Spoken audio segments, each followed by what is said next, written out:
আসসালামু আলাইকুম প্রিয় ফেসবুক বন্ধুরা। আপনারা ভিডিওতে একটি ব্যক্তিকে দেখছেন, তিনি বালতি থেকে মাংস কুড়াচ্ছে। প্রথমে আমিও ভেবেছিলাম সে হয়তো কোনো ক্ষুধার্ত বা অসহায় ব্যক্তি।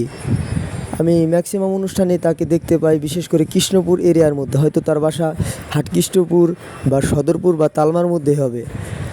পরে তার তথ্য নিলাম, বললাম, কাকা আপনি এত মাংস কি করেন? আসলে সে প্রত্যেক দিন 10 কেজি 15 কেজি করে ঝুট টুকায়। ভাবলাম সেই গোস্ত কি খাইতে পারে না কি করে।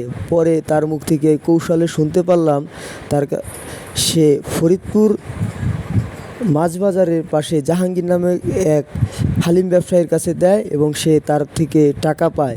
মাংসর বিনিময়ে সে টাকা নেয়, আর সেই ফেলানো খাবারই আমরা সেই হালিম বিক্রেতা আমাদের খাওয়াই থাকে।